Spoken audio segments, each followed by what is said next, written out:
ಕುತೂಹಲ ಮೂಡಿಸಿದೆ IPL play of race. ಯಾರಿಗೆ ಚಾನ್ಸ್? ಇಲ್ಲಿದೆ ಎಲ್ಲ 10 ತಂಡಗಳ ಲೆಕ್ಕಾಚಾರ. ರನ್ ಸಿಕ್ಸರ್ಗಳ ಮಳೆಯಿಂದ ಸದ್ದು ಮಾಡುತ್ತಿರುವ IPL 17ನೇ ಆವೃತ್ತಿ ಈಗ ನಿರ್ಣಾಯಕ ಹಂತಕ್ಕೆ ಬಂದಿದೆ. ಲೀಗ್ ಹಂತದ 70 ಪಂದ್ಯಗಳ ಪೈಕಿ 51 ಪಂದ್ಯಗಳು ಮುಕ್ತಾಯಗೊಂಡಿದ್ದು ಇನ್ನು 19 ಪಂದ್ಯಗಳು ಮಾತ್ರ ಬಾಕಿ ಇದೆ. ಆದರೆ ಇದುವರೆಗೆ ಯಾವ ತಂಡಕ್ಕೂ ಪ್ಲೇ ಆಫ್ ಪ್ರವೇಶ ಖಚಿತಗೊಂಡಿಲ್ಲ ಮತ್ತು ಯಾವ ತಂಡವೂ ಅಧಿಕೃತವಾಗಿ ರೇಸ್ನಿಂದ ಹೊರಬಿದ್ದಿಲ್ಲ. ಆದರೆ ಅಗ್ರಸ್ಥಾನದಲ್ಲಿರುವ ರಾಜಸ್ಥಾನ್ ಪ್ಲೇ ಆಫ್ಗೆ ಪ್ರವೇಶ ಬಹುತೇಕ ಖಾತ್ರಿಪಡಿಸಿಕೊಂಡಿದೆ. ಕೊನೆ 2 ಸ್ಥಾನದಲ್ಲಿರುವ ಮುಂಬೈ, RCB ತಂಡಗಳು ಬಹುತೇಕ ನಿರ್ಗಮನ ಬಾಗಿಲಲ್ಲಿವೆ. ಉಳಿದ 3 ಪ್ಲೇ ಆಫ್ ಸ್ಥಾನಕ್ಕೆ ಸದ್ಯ KKR, ಲಕ್ನೋ, ಸನ್ರೈಸರ್ಸ್, CSK ನೆಚ್ಚಿನ ತಂಡಗಳಾಗಿವೆ. ಡೆಲ್ಲಿ, ಗುಜರಾತ್, ಪಂಜಾಬ್ ಮಾಡು ಇಲ್ಲವೇ ಪರಿಸ್ಥಿತಿಯಲ್ಲಿದ್ದು 1 ಪಂದ್ಯ ಸೋತರೂ ನಿರ್ಗಮನ ಬಾಗಿಲಿನತ್ತ ಮುಖ ಮಾಡಲಿವೆ. ಪ್ಲೇ ಆಫ್ ಪ್ರವೇಶ ಖಾತ್ರಿಪಡಿಸಿಕೊಳ್ಳಲು ಕನಿಷ್ಠ 9 ಜಯ, ಇತರ ಫಲಿತಾಂಶಗಳ ಅನುಕೂಲದೊಂದಿಗೆ ಬಹುತೇಕ ಸ್ಥಾನ ಖಾತ್ರಿಗಾಗಿ ಕನಿಷ್ಠ 8 ಜಯ ಮತ್ತು ಇತರ ಫಲಿತಾಂಶಗಳ ವರದಾನವನ್ನು ಆಶ್ರಯಿಸಲು ಕನಿಷ್ಠ 7 ಜಯ ಅಗತ್ಯ ಎಂಬ ಆಧಾರದಲ್ಲಿ ಎಲ್ಲ 10 ತಂಡಗಳ ಪ್ಲೇ ಆಫ್ ಸಾಧ್ಯತೆಯ ಲೆಕ್ಕಾಚಾರ ಆಗಿದೆ. ರಾಜಸ್ಥಾನ್ ಉಳಿದ 4 ಪಂದ್ಯಗಳಲ್ಲಿ 1ರಲ್ಲಿ ಗೆದ್ದರೂ ಪ್ಲೇ ಆಫ್ ಪ್ರವೇಶಕ್ಕೆ ಅಧಿಕೃತ ಮುದ್ರೆ ಬೀಳಲಿದೆ. 2 ಮತ್ತು 3 ಪಂದ್ಯಗಳಲ್ಲಿ ಗೆದ್ದರೆ ಅಗ್ರ 2 ತಂಡಗಳ ಪೈಕಿ ಒಂದಾಗಿ ಪ್ಲೇ ಆಫ್ ಪ್ರವೇಶಿಸುವ ಅವಕಾಶವು ರಾಜಸ್ಥಾನದ ಮುಂದಿದೆ. ಕೋಲ್ಕತ್ತಾ ನೈಟ್ ರೈಡರ್ಸ್ ಉಳಿದ 4 ಪಂದ್ಯಗಳಲ್ಲಿ 1ರಲ್ಲಿ ಗೆದ್ದರೂ ಪ್ಲೇ ಆಫ್ ಬಹುತೇಕ ಖಚಿತ. ಲಕ್ನೋ ಸೂಪರ್ ಜೈಂಟ್ಸ್ ಆಡಿರುವ 10ರಲ್ಲಿ 6ರಲ್ಲಿ ಗೆದ್ದಿರುವ ಲಕ್ನೋ ತಂಡ ಪ್ಲೇ ಆಫ್ ಅವಕಾಶ ವೃದ್ಧಿಸಿದೆ. ಉಳಿದ 4ರಲ್ಲಿ 2ರಲ್ಲಿ ಗೆದ್ದರೂ ಪ್ಲೇ ಆಫ್ ಅವಕಾಶವಿರಲಿದೆ. ಆದರೆ ಕೊನೆ 3 ಪಂದ್ಯಗಳನ್ನು ತವರಿನಿಂದ ಹೊರಗೆ ಆಡಲಿರುವ LSGಗೆ ಹಿನ್ನಡೆ ಎನಿಸಿದೆ. ಮುಂಬೈ ವಿರುದ್ಧದ ಕಳೆದ ಪಂದ್ಯದ ಗೆಲುವನ್ನು ಕೊನೆ ಪಂದ್ಯದಲ್ಲೂ ಪುನರಾವರ್ತಿಸುವ ಅವಕಾಶವಿದೆ. ಅದಕ್ಕೂ ಮುನ್ನ 1 ಪಂದ್ಯ ಗೆದ್ದುಕೊಳ್ಳುವ ಜೊತೆಗೆ ರನ್ ರೇಟ್ ಕೂಡ ತುಸು ಚೇತರಿಸಿಕೊಳ್ಳಬೇಕಾಗುತ್ತದೆ.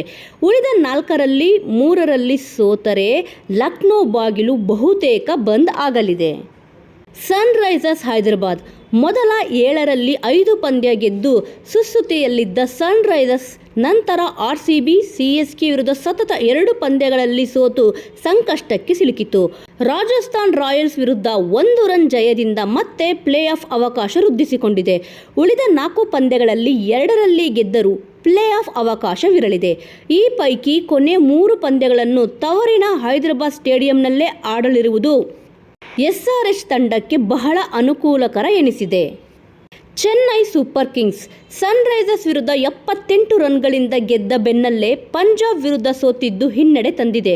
ಉಳಿದ 4 ಪಂದ್ಯಗಳಲ್ಲಿ 4ರಲ್ಲೂ ಗೆದ್ದರೆ ಪ್ಲೇ ಆಫ್ ಖಚಿತ.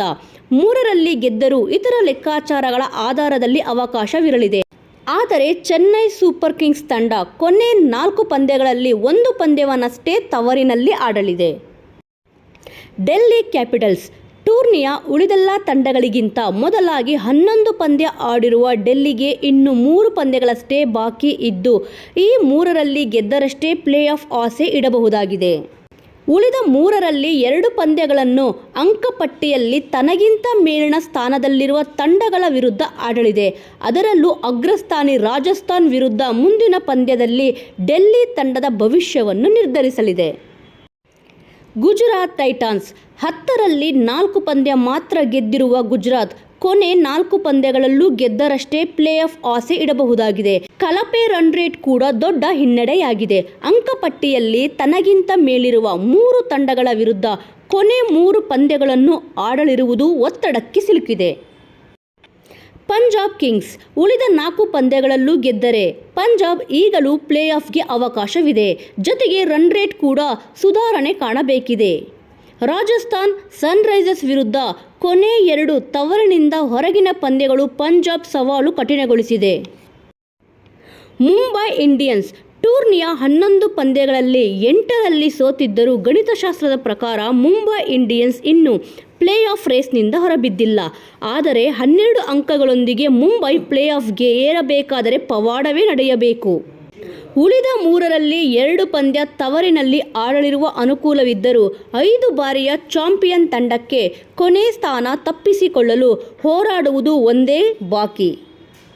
ರಾಯಲ್ ಚಾಲೆಂಜರ್ಸ್ ಬೆಂಗಳೂರು ಟೂರ್ನಿಯಲ್ಲಿ ಮೊದಲ ತಂಡವಾಗಿ ಪ್ಲೇ ಆಫ್ ರೇಸ್ನಿಂದ ಬಹುತೇಕ ಹೊರಬಿದ್ದಿರುವ ಆರ್ಸಿಬಿ ಅಂಕಪಟ್ಟಿಯ ಕೊನೆ ಸ್ಥಾನದಿಂದ ಪುಟಿದೆದ್ದು ಅಗ್ರ 4ರಲ್ಲಿ ಸ್ಥಾನ ಸಂಪಾದಿಸುವುದು ಕಾಗದದ ಮೇಲಿನ ಲೆಕ್ಕಾಚಾರದಲ್ಲಿ ಈಗಲೂ ಸಾಧ್ಯವಿದೆ. ಉಳಿದ 4ರಲ್ಲಿ ಗೆದ್ದು 14 ಅಂಕ ಸಂಪಾದಿಸಿದರು. ಲೀಗ್ ಹಂತ ಮುಕ್ತಾಯಕ್ಕೆ 3ಕ್ಕಿಂತ ಹೆಚ್ಚಿನ ತಂಡಗಳು 14ಕ್ಕಿಂತ ಅಧಿಕ ಅಂಕ ಕಲೆ ಹಾಕದಿರಲಿ ಎಂದು ಆರ್ಸಿಬಿ ಪ್ರಾರ್ಥಿಸಬೇಕಾಗುತ್ತದೆ. ಅಂದರೆ ರಾಜಸ್ಥಾನ್, ಕೆಕೆಆರ್ 10ಕ್ಕಿಂತ ಹೆಚ್ಚಿನ ಪಂದ್ಯ ಗೆಲ್ಲಬೇಕು ಮತ್ತು ಇತರ 7 ತಂಡಗಳಲ್ಲಿ ಒಂದು ತಂಡ ಮಾತ್ರ 7ಕ್ಕಿಂತ ಅಧಿಕ ಪಂದ್ಯ ಗೆಲ್ಲಬೇಕು. ಕೊನೆ 4ರಲ್ಲಿ 3 ಪಂದ್ಯ ತವರಿನಲ್ಲಿ ಆಡಲಿರುವ ಅನುಕೂಲವಿದ್ದರೂ ಕಳಪೆ ರನ್ ರೇಟ್ ದೊಡ್ಡ ಹಿನ್ನಡೆ ಎನಿಸಿದೆ.